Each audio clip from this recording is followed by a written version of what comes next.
Shalom! Você está no podcast Exegese e Exposição. Exegese on demand para você. Aqui é o Davidson Bignon. Eu sou mestre em Ciências da Religião, professor de Exegese Bíblica no seminário, pastor congregacional e também publisher editorial. Eu ajudo pastores e líderes cristãos a fazer estudos bíblicos na igreja sem ter problemas com interpretações erradas. Então, se você está pensando em compreender a sua Bíblia com segurança, não deixe de assistir a mais episódios como este aqui. Muito bem, então assine o canal, acione o sininho, curta, comente e também compartilhe. Você poderá me dar uma força me ajudando a ampliar o alcance com os estudos bíblicos de qualidade na internet.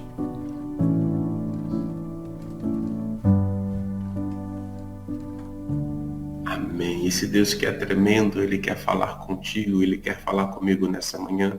Se você puder, pega aí sua Bíblia, pega aí acessa o seu smartphone, pega um caderno, pega um caderno para anotar aquilo que o Senhor vai falar contigo. E eu quero, sem demorar, convidar o pastor Davidson. Pastor Davidson que está aí conosco, né? Ele já está chegando. Convidar o pastor Davidson, ele vai estar aí, então, transmitindo mais uma vez, mais uma porção daquilo que aparece aí no Salmo de número 23. Pastor Davidson, bom dia, tudo bem? Bom dia, pastor Aderson. Bom dia a todos que estão nos assistindo agora, né, participando dessa live maravilhosa.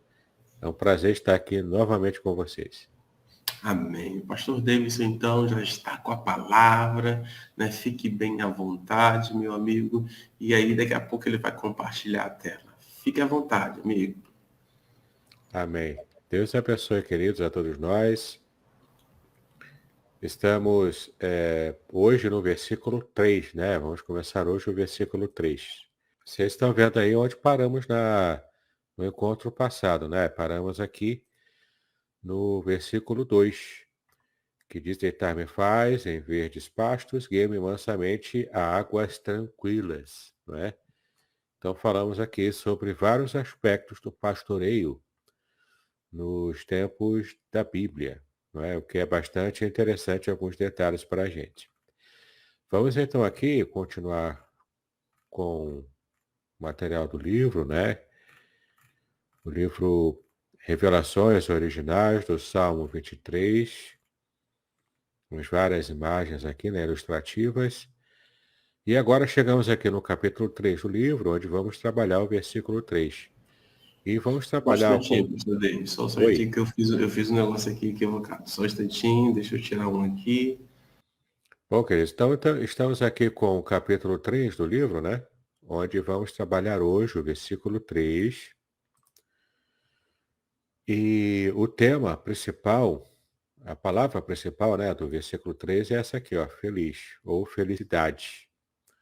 O título do capítulo é Como meu pastor eu sigo feliz, né? Então vamos falar de felicidade hoje. O que é bastante interessante, porque hoje em dia as pessoas buscam muito a própria felicidade, né? E em muitas ocasiões as pessoas nem percebem o conceito bíblico de felicidade. Então a gente vai dar uma passada por esse conceito bíblico da felicidade. Mas antes, a gente vai ler aqui o texto numa tradução, né, o versículo 3, uma tradução hiperliteral, né? Então, olha como diz aqui o versículo 3, nessa tradução hiperliteral do Salmo 23. Aqui, ó, Nafshi Yeshuvev Yacheni. Aqui, ó, Bemaglitzedek Lemaan Shemo.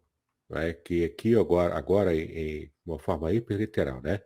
A minha pessoa restaura, me guia por trilhos de justiça por causa do nome dele. Né? Então, olha que interessante.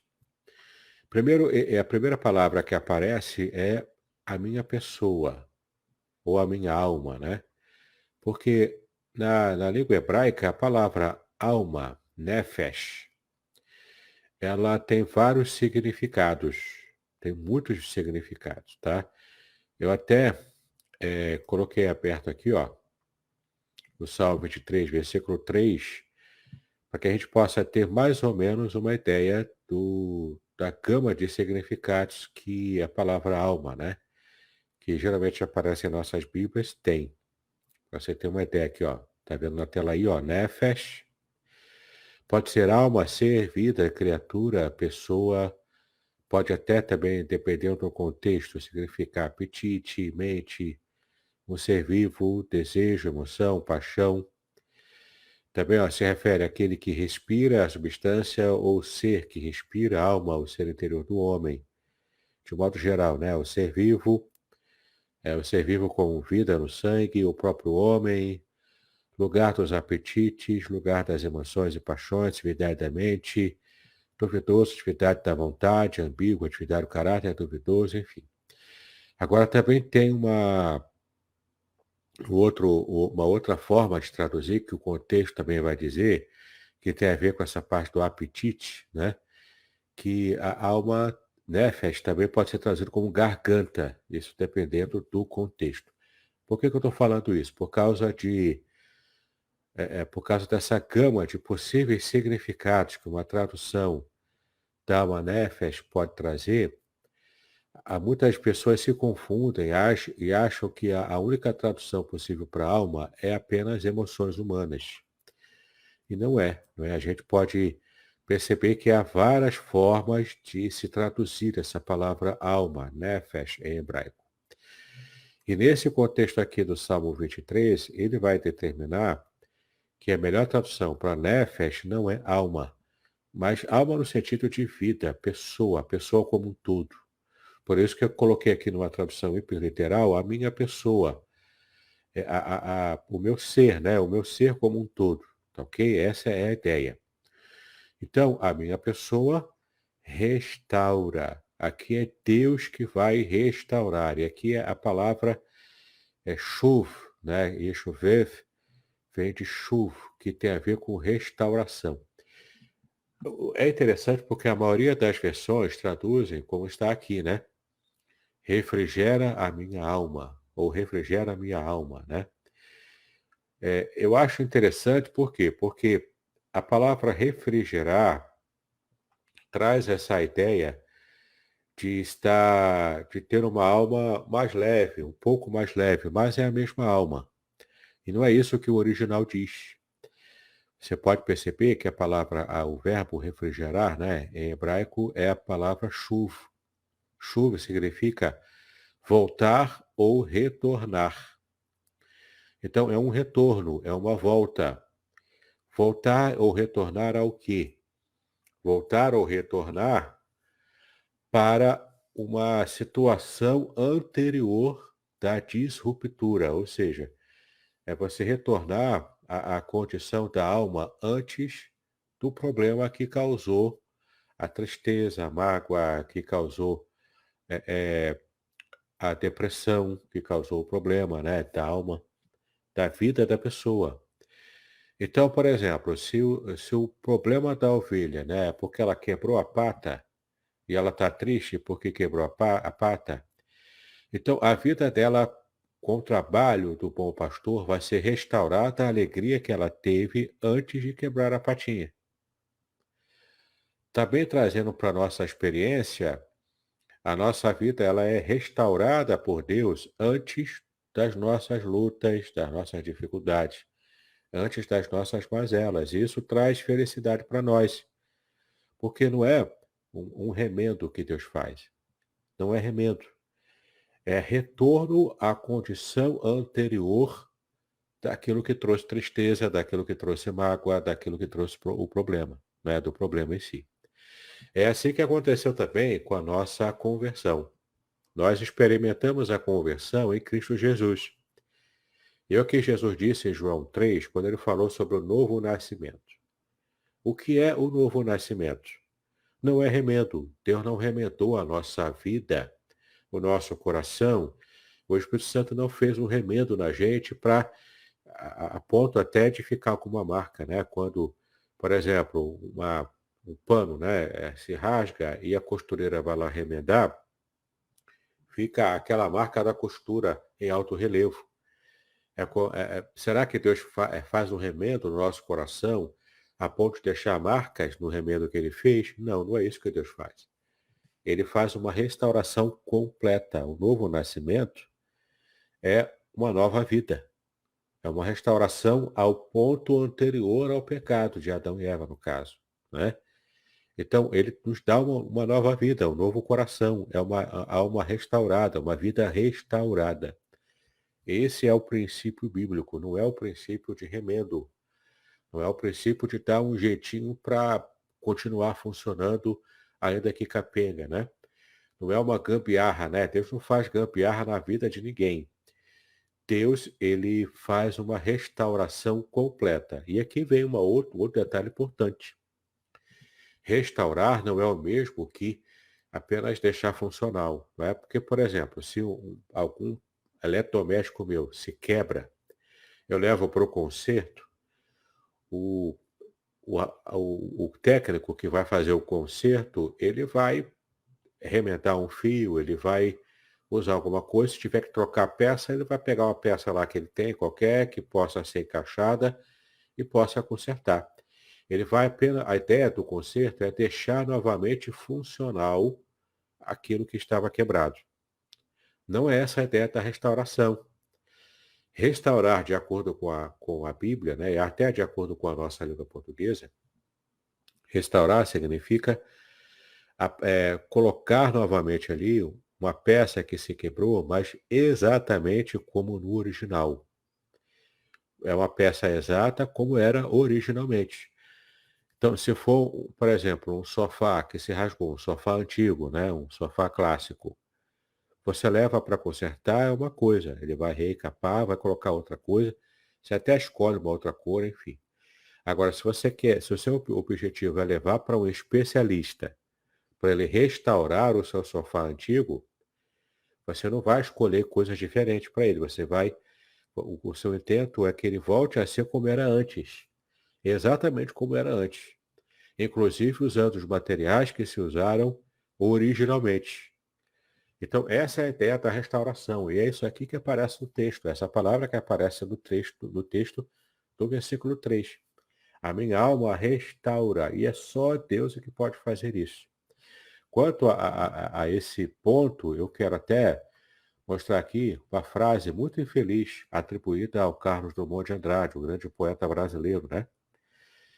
Ele disse essa frase aqui, ó. Ser feliz sem motivo é a mais autêntica forma de felicidade. Essa é uma frase atribuída ao poeta Carlos Drummond de Andrade. Se de fato ele falou isso, é meio difícil da gente comprovar, né? Mas enfim, na internet a frase é atribuída a ele. Sendo dele ou não a frase, ela é infeliz. A afirmação que ela faz é infeliz. Porque, preste atenção, as pessoas hoje querem a felicidade a todo custo. E quando as pessoas falam em felicidade, as pessoas falam na felicidade individual, do que para ela é felicidade. Ora, para quem, por exemplo, é viciado em drogas, tomar a droga faz a pessoa feliz. Naquele momento, pelo menos, né? Mas ela é uma pessoa viciada. É uma pessoa que está completamente dependente daqueles elementos químicos da droga. Na hora ela se sente feliz, mas depois ela fica na sarjeta, não é? Então, a felicidade no sentido atual que a gente dá a essa palavra a palavra felicidade, ela é muito pulverizada. É um sentido muito pulverizado. E é individualista, vai depender do modo como cada um se sente feliz. Quando eu era criança, por exemplo, eu me sentia feliz quando eu pedia uma revista em quadrinhos, ele ia na banca, comprava e me dava. Eu ficava muito feliz quando eu recebia uma revista em quadrinhos de algum super-herói que eu gostava. Hoje eu já não leio mais quadrinhos. Já não me traz tanta felicidade. Agora eu sinto feliz quando me dá um livro de Bíblia, né? Livro de evangélico, livro que vai edificar a minha vida espiritual. ou que vai me trazer mais conhecimento da palavra, né? Mas antigamente minha felicidade era ler quadrinhos de heróis, né? Quadrinhos até da Disney, eu gostava. Mas a questão a gente não sabe o que de fato a gente quer para ser feliz. Por isso que ser feliz sem motivo, nessa frase aqui que ele atribui a uma autêntica forma de felicidade, ela está errada, porque na verdade a ovelha de Yahweh, a ovelha de Deus, né, do Senhor, de Deus como nosso pastor, ela é feliz por quê? Porque ela tem a sua vida completamente restaurada, no ponto em que ela pode praticamente se esquecer das dores que ela sentia antes de acontecer a completa restauração, não é? Então a minha vida por completo ela está restaurada por Deus e perceba que aqui a ideia é a ideia de uma vida restaurada como sendo uma obra direta de Deus na vida da ovelha. Ou seja, a ovelha ela não tem nenhum trabalho para se autorrestaurar. Ela não é como os fornos autolimpantes, né? Não é nada desse tipo. Ela não tem essa característica de se autorrestaurar. Ela não consegue. A ovelha ela precisa de uma ação externa a ela própria que esteja provocando a restauração dela. Então, a vida da ovelha é completamente restaurada porque ela está completamente entregue nas mãos do Senhor. Isso traz felicidade para ela. A felicidade da ovelha não é por acaso. É porque ela tem um pastor que cuida dela em todos os sentidos. Por isso que o título desse capítulo é Com meu pastor eu sigo feliz. Porque a felicidade ela recebe quando tem a alma completamente restaurada, quase como se ela tivesse amnésia do ponto em que ela sofreu, não é? A ponto dessa restauração acontecer de modo completo. Eu quero ler com vocês aqui, eu vou abrir aqui uma outra passagem, que é a passagem de Isaías, deixa eu achar aqui, Isaías 40, verso 40, versículo 31. Olha que interessante que aparece aqui, né? Isaías 40, 31. No versículo 30, né, diz, os jovens se cansam e se fadigam e os moços de exaustos caem. Aí 31, mas os que esperam no Senhor renovam as suas forças. Sobem com asas como águias, correm e não se cansam, caminham e não se fadigam. A palavra renovar aqui é a palavra halaf. Não é propriamente chuva, como nós estamos vendo lá no Salmo 23, mas é a palavra halaf em hebraico, que significa passar adiante, atravessar, passar por, crescer, mudar, continuar a partir de. Então tem essa ideia de ultrapassagem. Mas também tem essa ideia, que é essa que aparece aqui no texto, porque o contexto vai exigir, que é essa palavra aqui, ó, trocar, substituir, alterar, mudar para melhor, renovar. Então percebe que a palavra renovar está aqui, ó. Mas literalmente a palavra halaf, como aparece aqui no Isaías 40, versículo 31, é trocar. Trocar o quê? Trocar o vigor, ou trocar as forças. Então percebe, né? Os que esperam no Senhor trocam as suas forças, trocam o seu vigor. Por que isso? Por causa dessa restauração completa que Yahweh faz para aquele que espera no Senhor, né? Espera em Yahweh. Então, olha que interessante, a restauração é tão completa que é como se, aqui em Isaías, a figura é da águia, né? Que vai trocando as suas penas, que vai, inclusive, trocando o bico e as garras. As águias, elas têm essa característica ao longo da sua vida. Chega um momento em que as garras já estão desgastadas, o bico também, e as penas também precisam ser trocadas. Então, o que que a águia faz? É o momento em que ela própria, sozinha, vai arrancando com o bico já desgastado, pena por pena, que ela própria tem, para poder se renovar. Ela arranca todas as penas dela mesma, fica pelada, sem pena nenhuma. Depois ela vai batendo com as garras da águia numa pedra, numa rocha, ninguém vê isso, é só a águia que está fazendo isso isolada. Ela vai batendo até arrancar as unhas. E bate o bico também na pedra, na rocha, até arrancar o bico. E fica lá esperando, porque depois de um tempo o bico nasce revigorado, ele renasce. As garras também, e as penas também. Quando a águia faz assim, no seu ciclo de vida, ela se renova e dura mais tempo. Consegue viver mais tempo porque ela tem o bico renovado para poder fazer as caças dela, tem as garras também e tem as asas. Tem as penas, né, com as asas. Então, é essa a imagem que Isaías traz quando ele diz que o Senhor troca o nosso vigor, troca as nossas forças. Isso traz essa ideia da restauração, onde você joga fora o que é velho, o que está desgastado, e você restaura para algo novo, para algo completamente novo, que vai realmente trazer um novo vigor, um novo ânimo para a vida. Não é? Então, tudo isso eu estou trazendo aqui como conhecimento apenas com essas duas primeiras palavras do versículo 3. Veja que eu não trabalhei ainda o restante do versículo. Eu coloquei somente as duas primeiras palavras do versículo 3, dando enfoque à palavra restaurar, que em hebraico é a palavra shuv, tá bom? Significa restauração ao seu ponto inicial, antes do problema, antes de acontecer a dificuldade. Muito bem. Vamos então avançar aqui, para a gente poder dar tempo, né, de dar o restante do versículo. Depois a palavra guia-me, não é? Me guia. Por onde, né? Quem guia, guia a ovelha por algum lugar. E nós já estudamos aqui nos versículos anteriores que esse guia aqui, que é o Senhor, não é guiar a esmo de qualquer jeito, por uma estrada qualquer. É uma forma de guiar as ovelhas que o pastor tem, de preparar o caminho antes. Por isso que aparece aqui na próxima palavra, por trilhos de justiça. Não é guiar por qualquer lugar.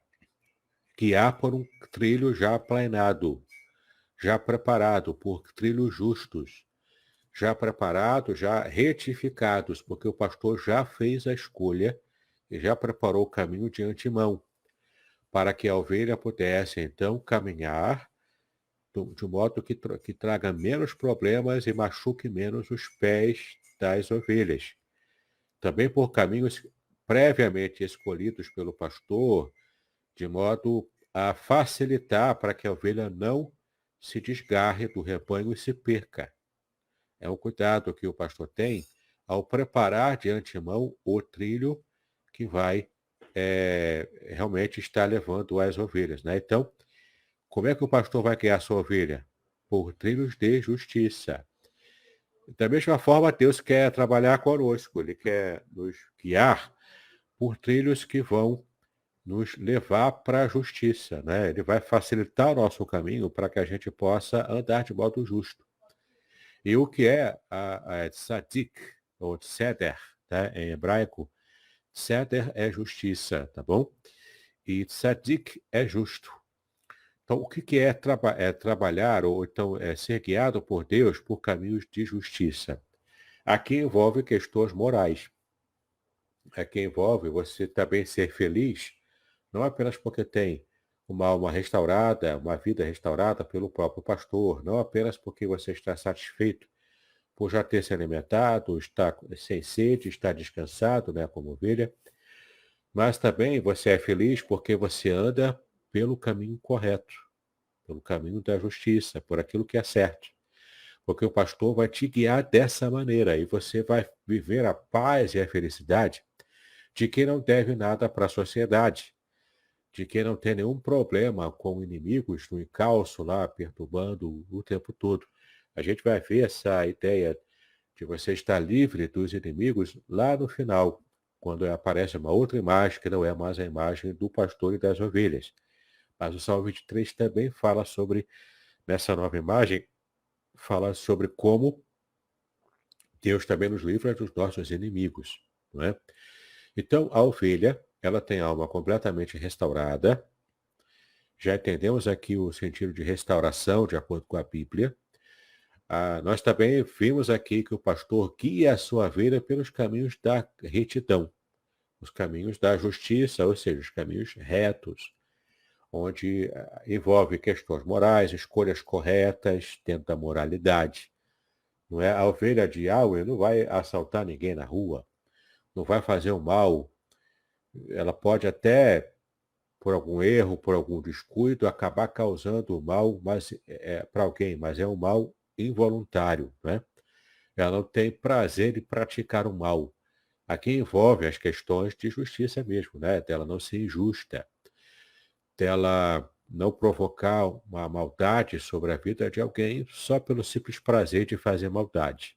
A ovelha, na verdade, ela tem prazer na justiça. Ela tem prazer em fazer o que é certo, porque é assim que o seu pastor a guia, tá bom? Então, o pastor guia a sua ovelha por esses trilhos aplanados, pelo caminho correto, pelo caminho escolhido previamente, que vai facilitar a vida da ovelha para ela poder andar de modo que seja natural, de modo que não seja perigoso para a ovelha caminhar, né? A gente vai até falar na próxima semana, no versículo 4, onde quando inesperadamente aparece alguma situação que possa causar mal para a ovelha. Quando é inevitável isso, o próprio Deus, o próprio pastor da ovelha, vai tomar as providências, e a ovelha tem um sentimento próprio com respeito a, inclusive, esses momentos de perigo. Mas isso aí é assunto para o versículo 4, que veremos, se Deus quiser, na próxima semana. Então, a ovelha é completamente guiada pelo seu pastor, por Yahweh, por esses trilhos de justiça. Às vezes a gente fica pensando como é que alguns cristãos podem querer contar com a bênção de Deus se eles querem andar de modo errado. É incompatível. Não é? Por exemplo, eu vejo, né, no meu ofício pastoral, acho que o pastor Aderson também deve ter experiências assim, no seu ofício pastoral, né, junto à igreja. Tem, por exemplo, alguns irmãos que querem ser abençoados por Deus, mas já começando com uma intenção errada. Por exemplo, eu tive ocasiões de ter que aconselhar um casal que queria ser abençoado no casamento, mas já estava começando o casamento errado. Começando o casamento com pecado, entendeu? Não tem como Deus abençoar uma situação de pecado. Deus não vai abençoar, não adianta. Deus é justo, ele é perfeito na sua justiça. Então, se você quer ser abençoado por Deus, você tem que ter a certeza de que você está fazendo a sua parte, que é caminhar pelo trilho de retidão que Deus já preparou para você. E como é que você sabe qual é o trilho de retidão?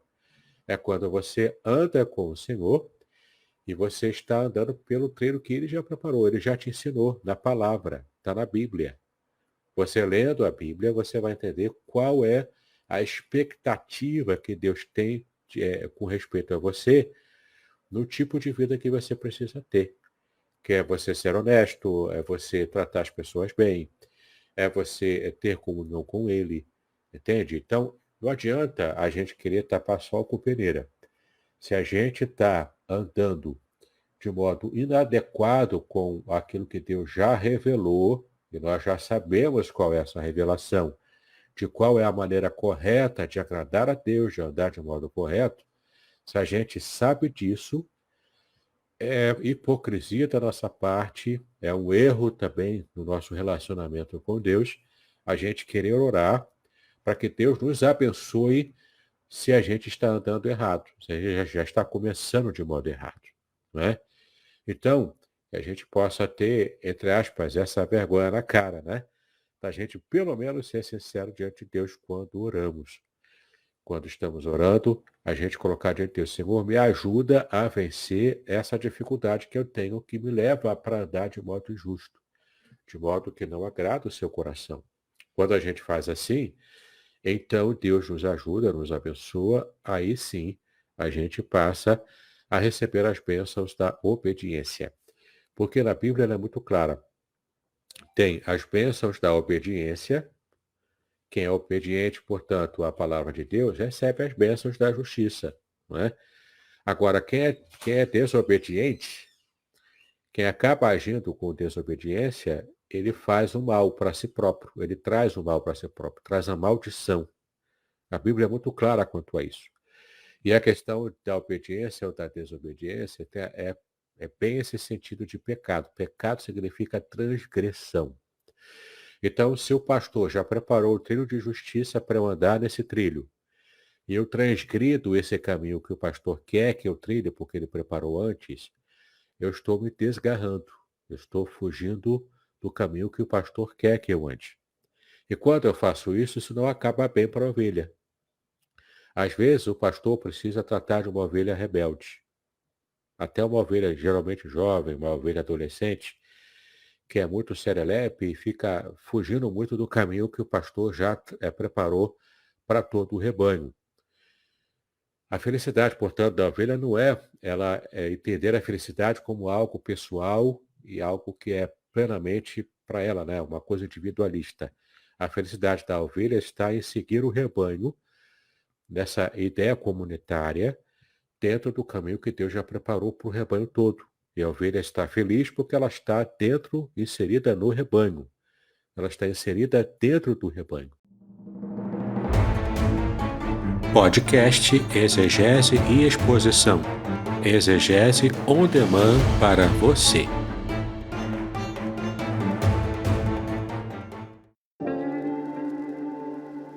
Shalom! Aqui é o Davidson Pignon. Eu ajudo pastores e líderes cristãos a fazer estudos bíblicos na igreja sem ter problemas com interpretações bíblicas erradas. Então, se você está pensando em compreender a sua Bíblia com segurança, não deixe de assistir a mais conteúdos como este aqui neste canal.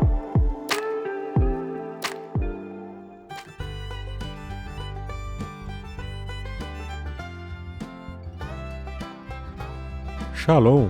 Este é o testemunho do professor Samuel Monteiro, do site Hebraico Pro.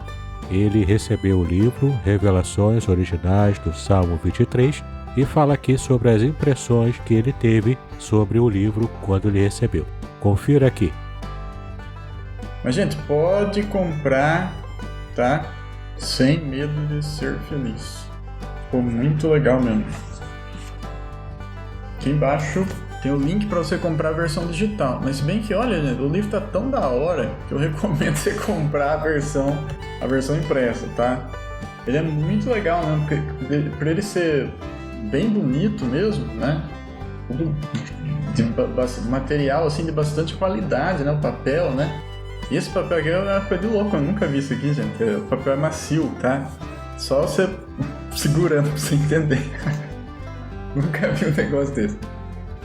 O papel por dentro também, de qualidade também. Então é um livro assim bem legal pra você dar de presentes também, né? Tão bonito que tá. Né? Eu já tinha visto no digital, né? Digital tá bonito, né? Mas impresso é outra coisa, né? E aí no impresso você vê o material também, né? Que foi impresso, né? Foi impressão de qualidade, tá? Tá tudo assim de muita qualidade, gente. Da hora mesmo. Quando a ovelha se desgarra, ela está por conta e risco. E o pastor, às vezes, quando ele percebe uma ovelha muito serelepe, muito agitada, que está sempre se desgarrando, o que ele faz? Ele provoca dor a essa ovelha. Ele pega a ovelha no colo, que está muito agitada, quebra a patinha dela, de propósito, e depois prepara com carinho e amor uma tala para a pata dessa ovelha. Prepara um curativo e uma tala para essa ovelha. Para quê? Para que ela tenha dificuldade para andar. Ela vai andar mais devagar. Ou, dependendo do caso, o pastor até no início carrega a ovelha no colo, quando ela está com a pata que ele próprio quebrou antecipadamente. Para quê? Para que a ovelha não se desgarre. É para o bem maior dessa ovelha. Causa dor para ela, ela fica um tempo sem poder andar do modo normal, mas pelo menos ela não vai se desgarrar do rebanho, por causa desse trilho de justiça que o pastor preparou e quer que a ovelha siga nele.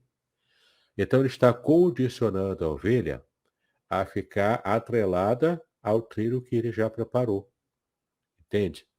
Uma ovelha rebelde, por que eu tenho que seguir por esse trilho, né? Imagina, né, essa possibilidade de uma ovelha raciocinar desse jeito e se tornar rebelde por raciocinar assim. Por que eu sou obrigado a andar por esse caminho aqui? Eu quero ir pelo outro, eu acho que o outro é melhor.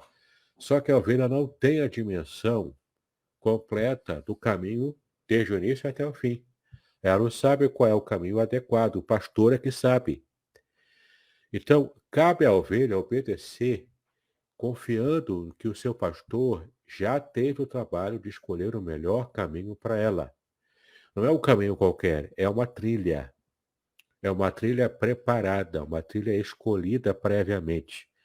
É uma trilha que foi trabalhada pelo pastor previamente, portanto, é uma trilha que o pastor já sabe que é o melhor caminho dentro das circunstâncias para poder chegar até o lugar onde há pasto, até o lugar onde há água fresca, para essa ovelha se fartar.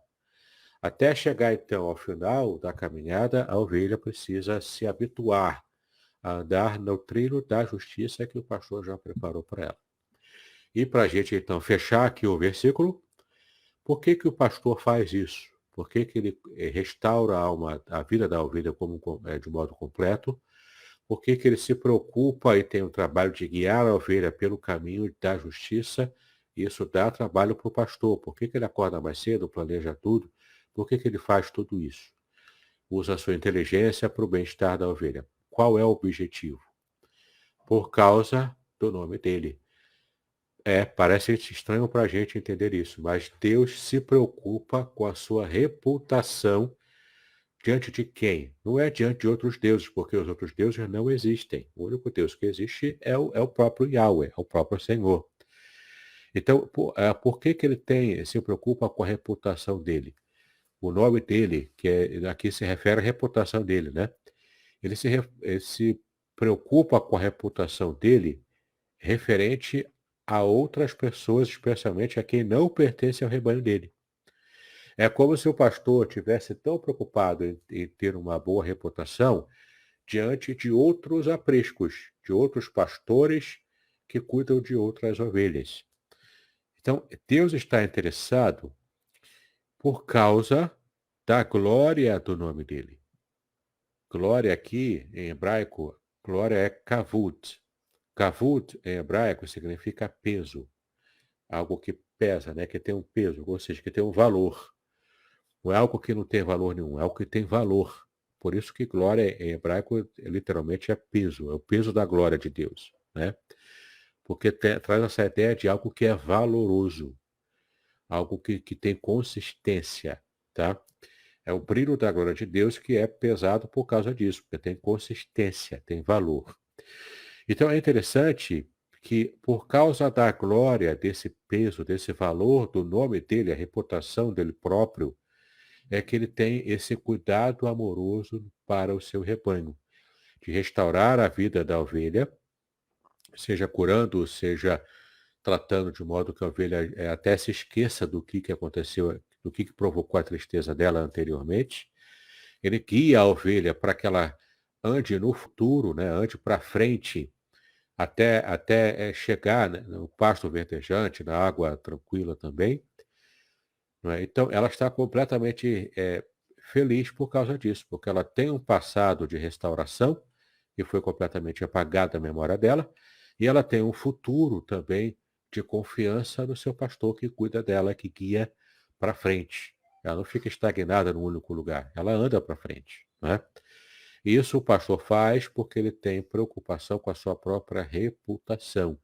Isso traz glória para a vida de Deus, traz glória a Deus. Ele saber por ele próprio que o seu rebanho está bem cuidado, está bem tratado, está de fato feliz. Por isso que o título do capítulo é Com o meu pastor eu sigo feliz. Sem o meu pastor eu não consigo seguir, muito menos ficar feliz. Não é? Então, que essas são as lições e os segredos do Salmo 23, versículo 3, que são lições especiais, profundas até para a nossa vida espiritual. Por isso que essa frase aqui, ó, atribuída ao Carlos Drummond de Andrade, ela é furada. Ser feliz sem motivo é a mais autêntica forma de felicidade? Não, não é. Eu só sou feliz não é porque eu não tenho motivo. Na verdade, é ao contrário. Eu sou feliz porque eu tenho um pastor que cuida de mim. Entendeu? Então, minha felicidade não é pelo que eu defino, não é pelo que eu quero. Porque até o que eu quero muda com o tempo. Antigamente, como eu disse, eu gostava de ler quadrinhos. Minha felicidade era ler quadrinhos. Hoje eu já não tenho essa felicidade. Minha felicidade é ler outras coisas. Da mesma forma, é o que você tinha como projeto de vida na infância, na adolescência, e hoje, depois de convertido, você tem um outro projeto de vida. Outras atividades te fazem feliz, né? Antigamente, a sua felicidade era outra. A gente não sabe o que é melhor para a gente, mas o nosso pastor sabe. Ele restaura a nossa alma, ele me guia pelos trilhos da justiça, tudo isso porque ele traz glória para ele. Então, guarda no seu coração. Está errada essa música que diz que nós somos joia preciosa, que é como se Deus parasse tudo para cuidar da gente, porque isso tudo é importante pelo fato da gente ser assim, né? Não é isso que o texto bíblico diz. Deus cuida da gente voltado para a glória dele. A motivação de Deus em cuidar da gente é trazer glória para o nome dele próprio. Tudo é voltado para que a gente possa glorificar a Deus. Esse é o resultado, o objetivo final. Darmos glória a Deus, inclusive pelo modo como nós somos bem tratados por Ele. Então, o foco do texto aqui não é a ovelha. O foco do texto é o modo como o pastor cuida da ovelha. Tudo é para a glória de Deus, inclusive na nossa vida. Então, vamos deixar de lado essa ideia antropocêntrica, né, com o homem no centro, porque, na verdade, o homem não está no centro. Quem é que está no centro é o próprio Deus. A nossa perspectiva de vida como cristãos é colocarmos Deus e Jesus Cristo no centro da nossa vida. Tudo é para a glória de Deus, tá bom? Jamais se esqueça disso. Muito bem, terminamos aqui. Eu vou tirar aqui a parte Pronto, já tirei aqui. Agora o pastor Aderson está com a palavra, né? Já que terminamos aqui o conteúdo do versículo 3 do Salmo 23. Oi, meu amigo. Estava aqui me deliciando, anotando diversas coisas aí que o irmão foi falando, e eu achei assim umas questões interessantes, né, que o irmão foi abordando, né, começando do final para o início, né, tudo é para a glória de Deus. Não é para a glória do homem, não é para a glória de Bertrano, Ciclano, é para a glória de Deus. E eu achei interessante quando você falou o peso da glória de Deus, a consistência. Então, cada vez que a ovelha é bem cuidada, é bem tratada, ela é feliz, isso, na verdade, dá consistência para a glória de Deus. É isso mesmo? Isso, tudo redunda para a glória de Deus, né? Por exemplo, não é glória para a denominação, não é glória para a igreja local, não é glória para o pastor, no que está construído como reputação de um pastor sábio, um pastor bom, né? Não, isso tudo é desvio, né? O que deve ser o caminho certo é estarmos fazendo tudo bem feito, o mesmo trabalho de um pastor local, pastorear bem o rebanho de Cristo, porque no final vai trazer glória para o próprio Cristo. Glória para Deus, né? E não para a glória humana. Às vezes eu tenho, sinceramente, dificuldade, quando às vezes eu visito algumas igrejas, e o pastor fica cheio de orgulho, mostrando as obras da igreja, como a igreja está bonita, ela é grande, tem ar-condicionado, ela tem espaço para não sei o quê, está bem organizada. Isso às vezes me incomoda. Porque eu percebo nessa fala de alguns colegas esse orgulho pelo que ele está fazendo, porque isso, na verdade, no final, acaba sendo para a glória dele. Entendi. Então, se tem um ar-condicionado bacana na igreja, acaba sendo para a glória dele. Se tem uma cadeira acolchoada, se é uma igreja pintada de preto com fumaça, para poder fazer o culto um culto quase que pirotécnico, né? Cheio de fogos de artifício ali dentro do templo, mais ou menos isso, né? Então, isso tudo acaba se tornando para a glória do pastor, do ministério dele, da denominação dele, da igreja local. E isso é um desvio. Isso, em alguns aspectos, acaba sendo também uma idolatria. Entendeu? E a Bíblia fala claramente contra a idolatria. Então, às vezes me incomoda, sinceramente, quando eu visito alguns colegas, em algumas igrejas, né? Ele fica lá mostrando o espaço da igreja, eu percebo aquele orgulho, que não é nada santo, né? Mas é um orgulho de estar mostrando o que ele consegue fazer, como ele é bom administrador. Não é para isso que a gente foi chamado, entendeu? Não é para isso. A gente precisa ter esse cuidado e essa percepção. Eu estou fazendo melhor, estou me esforçando para ter uma administração bacana, para botar conforto para a igreja, beleza. Mas a glória não é para mim. A glória é para Deus. Se eu perco essa dimensão, eu acabo tendo problemas, inclusive no meu ministério. Entendeu? Interessante. Interessante ao mesmo tempo profundo e que deve trazer uma reflexão para todos nós, não somente quem é pastor, mas tudo em nós, né? Eu sou o que a gente vai chamar de cristão simples, mas Deus está me permitindo prosperar, fazer algumas coisas. Puxa, não posso perder de vista que é para a glória de Deus. É o peso da glória de Deus. Uma outra coisa que você falou e que aí vai se esbarrar na primeira aula que você comentou, você só citou, não aprofundou, é que, olhando para esse versículo, né, a ovelha ela vai se sentir feliz, talvez eu vou usar assim, a seguinte expressão assim, completa, porque ela está nos trilhos de justiça, porque ela está no caminho, né, que foi preparado atenciosamente, cuidadosamente pelo próprio Deus. Não é isso? Foi isso que você falou. Perfeito. E aí é interessante então porque vai derrubar algumas falas, né? Como o próprio Dauro, e você comentou, escreveu um livro chamado Desigrejados. Você também comentou, a pessoa não está seguindo no caminho, mas quer as bênçãos específicas da parte de Deus. Então isso não tem muita relação. Fala um pouquinho mais sobre isso, pode ser? Sim, isso aqui é um embate até cultural. Na cultura bíblica, cultura do Oriente, do Oriente Médio, né, antigo, é bem diferente a noção de felicidade comparado com a cultura ocidental. Na nossa cultura ocidental, como é que uma pessoa pode ser considerada feliz?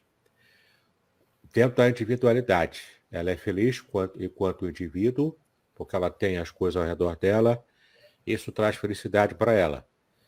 Como é que isso funciona na mente ocidental hoje, né? Eu consigo me destacar dos demais, ou seja, eu como indivíduo estou destacado porque eu sou mais rico, porque eu tenho mais talento, porque eu sou mais bonito, enfim, eu tenho alguma coisa que me destaca, ou porque eu sou diferente. Você pode perceber isso até no showbiz, né? Qual artista que se destaca mais? É aquele que é mais diferente, que faz mais loucura, que se veste de modo espalhafatoso, ou que faz até escândalo, provoca escândalo de propósito para poder ficar em evidência, né? Uhum. Tudo isso é a marca de como nós, na sociedade ocidental, de modo individualista, acreditamos que traz felicidade.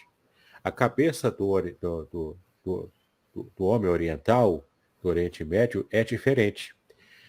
De acordo com a Bíblia e na cultura oriental, a felicidade do ser humano não está na individualidade, não está em ele se destacar dentre os demais. É o contrário disso. Está no coletivo.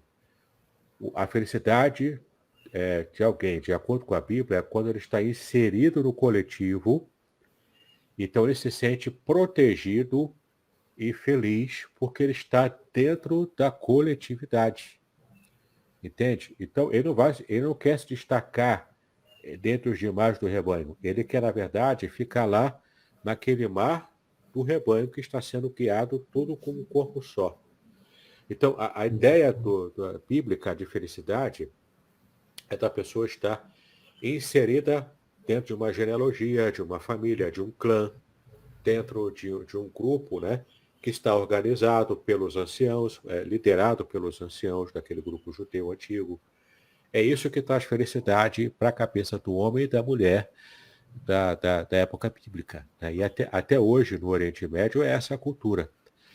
A cultura tua. Por isso que é tão importante o relacionamento com Deus e o relacionamento com o outro, que eles chamam de irmão. Na cultura judaica, chamar o outro de irmão não é apenas algo proforme, não é apenas algo porque é politicamente correto, é bonito. Não.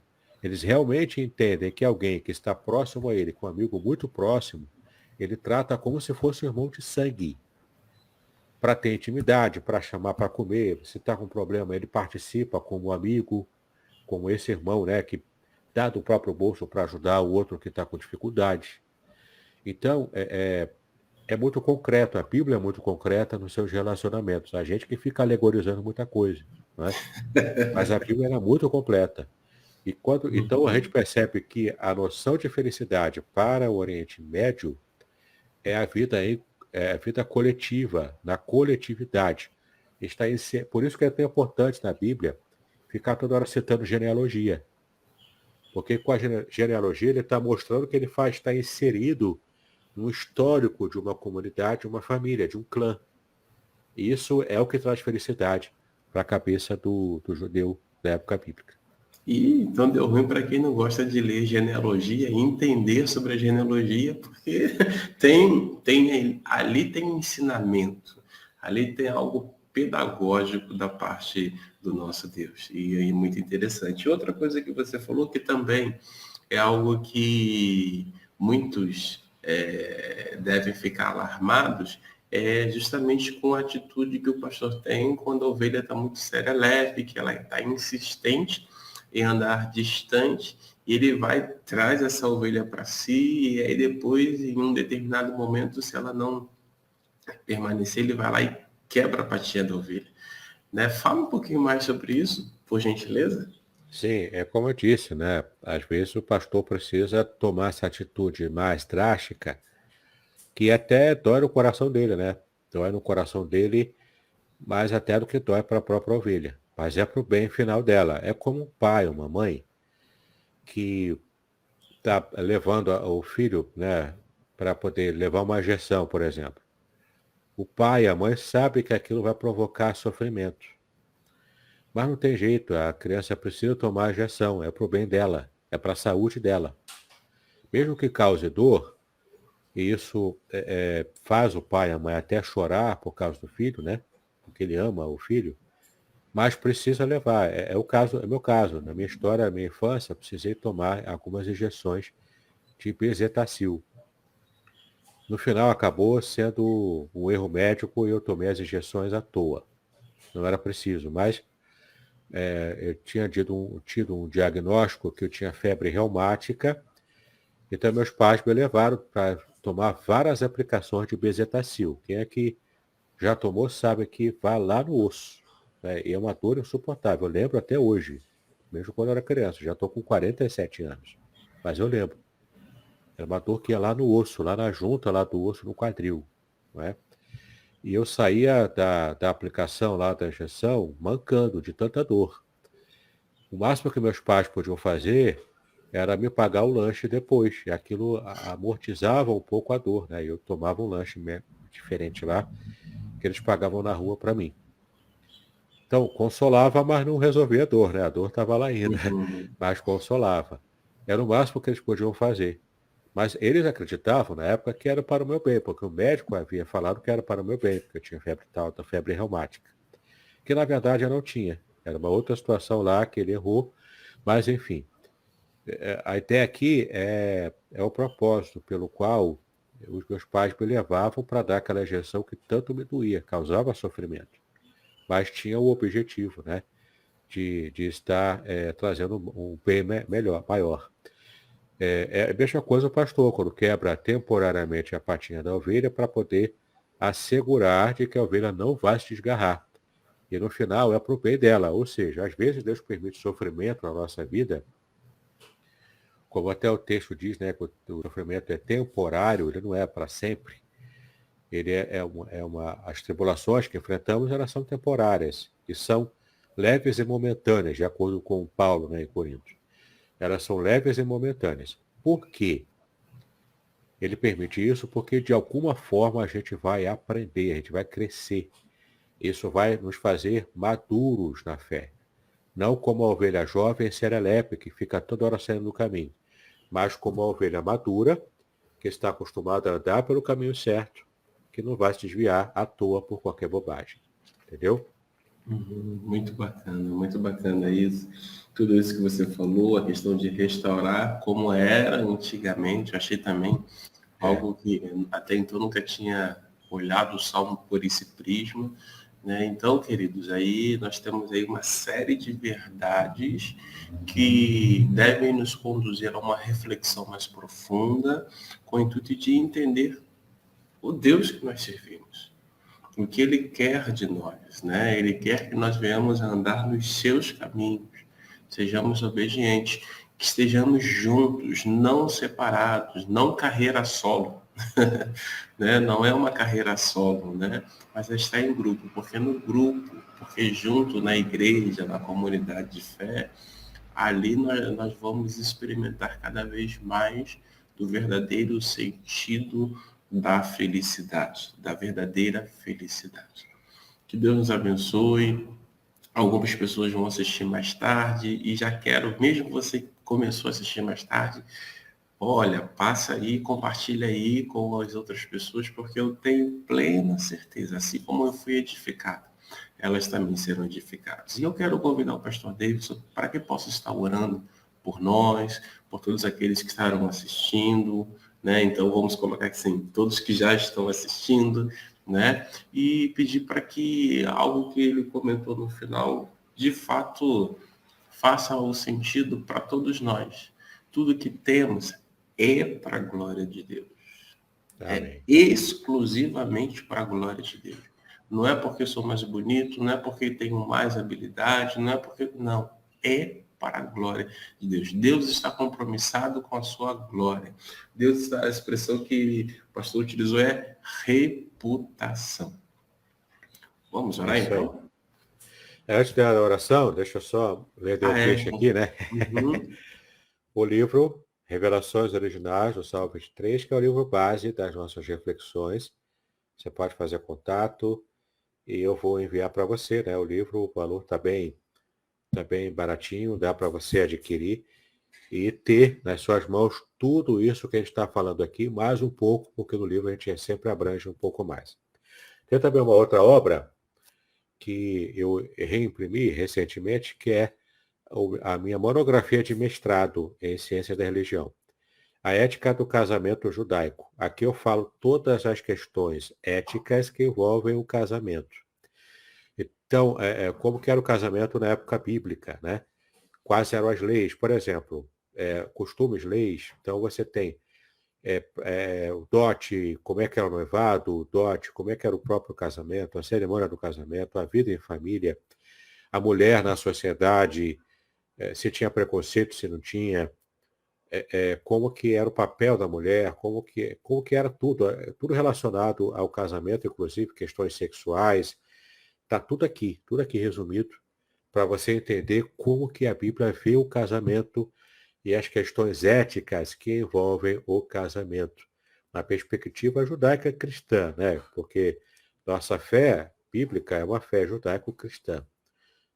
O cristianismo não surgiu assim do nada, ele veio, né, de um tronco religioso que é o judaísmo. Então a gente consegue perceber qual a abordagem, tanto do ponto de vista judaico quanto também cristão, para o casamento e a família tradicional, que é a família que é tão atacada hoje em dia. Aqui você vai ter os elementos básicos para você entender qual é a visão de Deus para o nosso casamento. Bom? Esse livro aí eu quero. Ele faz muito sentido nos dias atuais, né? Eu tenho É. certeza disso. Vamos orar então, não é isso? Pai, nós te exaltamos pelo privilégio que tivemos em ter contato com a tua palavra com mais profundidade ainda hoje no versículo 3. Pedimos a tua bênção, que o Salmo 23 esteja alcançando, Senhor, o coração daqueles que estão nos acompanhando, nos ouvindo, durante essa série de pregações, versículo a versículo, palavra a palavra, do Salmo 23.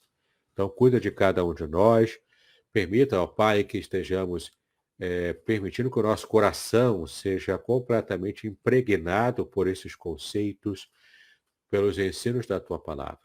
Que possamos de verdade, ó Pai, sentir a tua graça nos guiando, nos conduzindo por trilhos que o Senhor já preparou e que seja bênção para a vida de cada um de nós.